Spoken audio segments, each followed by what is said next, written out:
Sa cyber patrolling, Doon sa sinasabi ninyo, wala kayong ebidensya. Ginagawa ng mga polis. Tama-tama, dyan po yung NAPOLCOM.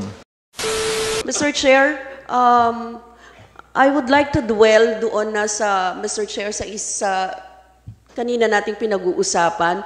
May nakuha po bang evidence sa resort linking yung mga sinabi na suspect sa incident, Mr. Chair?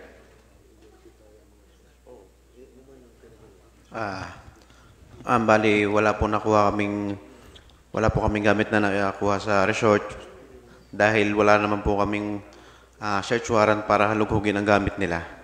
So walang kahit ano na nakuha mula doon sa ano. Pero tama po ba na naabutan niyo yung witnesses na nasa area pa rin kung nasan yung sunog? Opo, na dumating po kami doon, nandun na rin po yung mga witness. At yun na nga po yung sinasabi ko kanina na personal po nilang sinabi sa akin yung nasaksihan nila at sila rin po ay wala po silang relasyon sa may-ari ng bus. But sila po yung nagsalaysay lamang ayon po sa kanilang nasaksihan.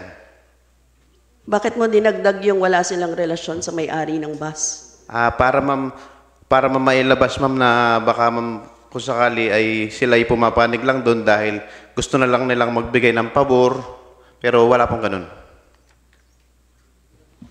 So, yung may-ari ng minibus, yung sinasabi mo? Opo, yung kooperatiba. Sino ba yung may-ari ng minibus? May-ari po ng minibus ay isa pong kooperatiba. Cooperative. Ano pong cooperative yan? Ito po ay Gumaka Transport Service Cooperative. Okay, Mr. Chair. Hindi dun yung tanong ko, no?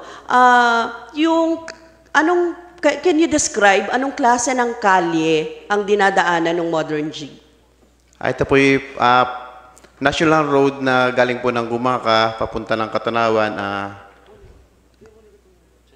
Ito po ay cemented karsada. May ilaw sa highway? Mayroon pong street light sa lugar kung saan nangyari yung incident. Street light? Opo. Gaano kaano yung street light doon? Bali, Ilang pagitan? Di ba ang street light naman, ano yan nakapagitan? Sa akin pong palagay, ang layo po ng pagitan ng bawat street light ay mga 20 meters. At yung pong pinangyarihan ay halos napapagitan po siya ng dalawang street light. Napapagitan ng dalawang Opo, street light? ang pwesto po ng bus ay nasa kaliwa po ng bus ang street light. So hindi madilim? Maliwanag naman po ng kahit po makikilala naman po ang mga tao base sa liwanag ng ilaw. Ang tanong ko po, meron bang nakuha sa area ng sunog na maglilink sa apat sa insidente? Bali, wala po nakuha. Ang lang po doon, yung pong yung po nakita ng mga witnesses. Identification lang. Opo. Ng alleged witnesses. Walang other way to link yung apat sa insidente. Identification lang po. Sinabi nyo kasi kanina hot pursuit, based po sa definition ng hot pursuit, dapat may sense of immediacy na baka mawala yung crucial info or evidence. Mr. Chair, doon sa sinasabi ninyo, wala kayong ebidensya. Opo. Yun lang, Mr. Chair, based sa SC case, dapat the reason for immediacy is the consideration that as the time gap from the commission of the crime to the arrest widens, the pieces of information gathered are prone to become contaminated and subjected to external factors, interpretations, and hearsay. So, Mr. Chair, parang kung wala namang physical evidence, puro sa witness, so doon lang tayo nagdadwell. Ako, tingin ko, Mr. Chair, kailangan din natin malaman talaga yung specifics ng case.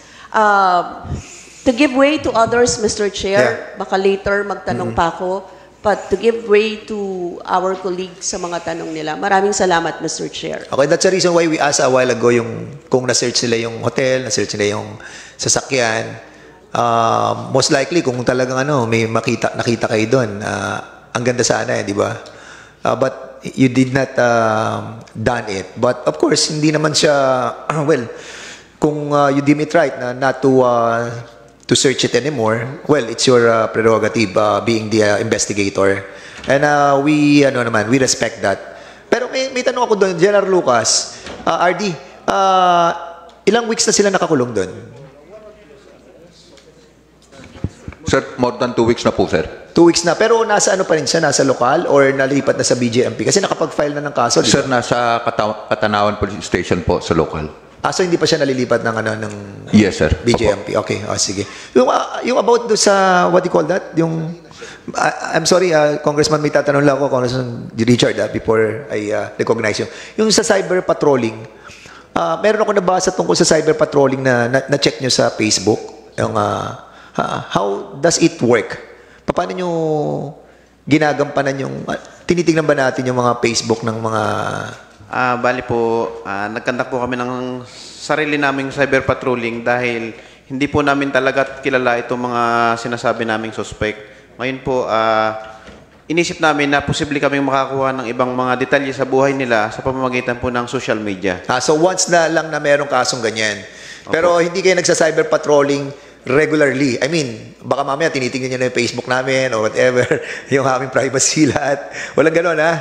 Opo. Walang ganon, ha? Kumbaga, sinasabi nyo lang, since may case na ganon, kaya... Yun lang kaya po yung tinignan isang paraan para maghanap Kasi ng ibang makita detalye. nyo yung Facebook ni Richard Gomez, may mga sikreto doon eh. Congressman Richard Gomez, you are now recognized. Chair. Thank you, Chairman. Pardon ako nakaharap. Kung pakikinggan natin yung story, parang merong inconsistencies, no? But that still needs to be proven, no?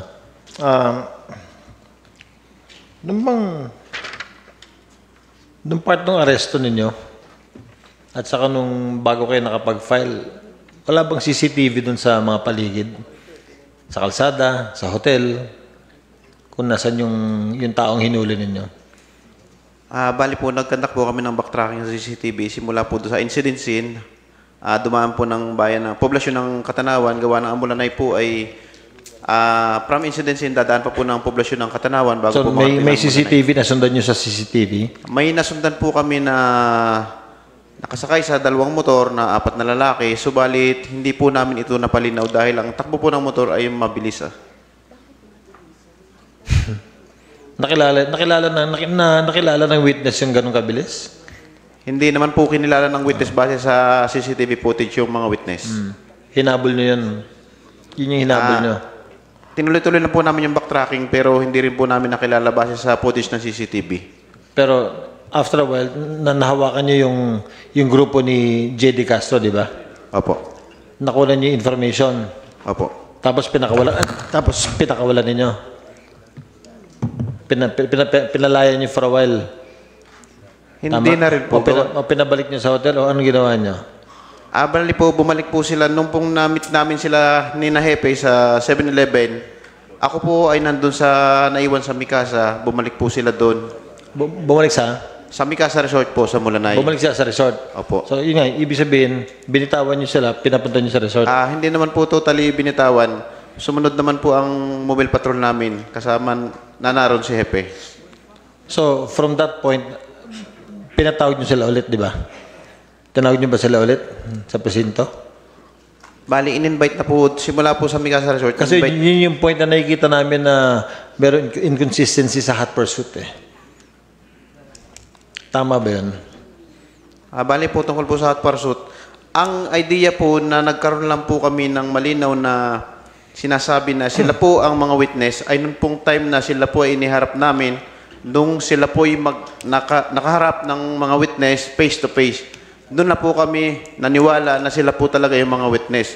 Nung pong sa picture, base po sa picture, hindi pa po kami talaga naniniwala na sila po yung sinasabi nilang witness. Ang kailangan pa po naming magawa, iharap sila ng face to face. At yun po yung nangyari. Kaya po nung nakaharap namin sila ng face to face, nakaharap sila ng witness, tinuro, doon lang po namin sila totally inaresto.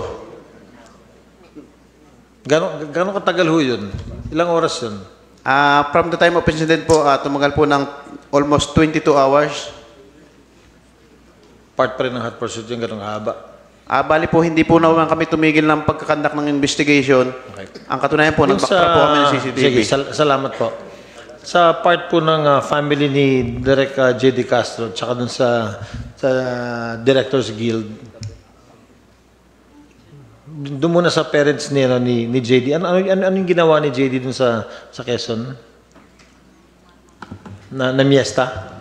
Mr. Chair, pumunta po sila dahil merong Kokolunay Festival. Okay. So, dumating po sila doon ng January 31. Okay. Actually, before po, meron na silang ka-contact doon dahil nagtatanong na sila ng accommodation tungkol doon sa festival. Pero yung, ang pagkakalam niyo, ang purpose ni JD is to join the festivities. Mag-join. Okay. Mahilig kasi sila sa ganun eh. Okay. So, sa part naman ng DGPI, yours is an attestation of his good character. No? Yes. Tama ba? Yes. Yes. Okay. Kasi may problema tayo. Ang question ko lang ho sa inyo, especially dun sa parents ni JD, nag-file na ho ba kayo ng complaint? Pwede naman kayo mag-file ng complaint sa PLEB or sa NAPOLCOM eh.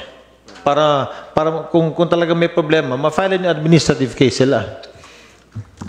Sa PLEB ho kasi that will only take 60 days? I think 60 days, no? Siguro po, ang To take mas action? makakasagot niyan yung lawyer namin. Mas alam kasi nila yung Kasi matagal-tagal na rin ho procedure. ito. Mahaba-haba na rin. 19 Para on days your na part, po. at least to protect yourself, at saka dun sa inquiry ng DGPI, pwede naman kayo mag-file ng complaint sa kanila. Sumusunod lang po kami sa advice ng mga abogado. Kasi marami sa amin dito nag-mayor kaya alam mo namin na isa sa mga procedures yun para at least on your part, malaman niyo rin kung ano yung ginagawa ng mga polis. Tama-tama, dyan po yung NAPOLCOM. Sa PLEB naman, pwede ko kayo mag-file sa munisipyo or sa city kung city man yun. Salamat po. Thank you, Mr. Chair.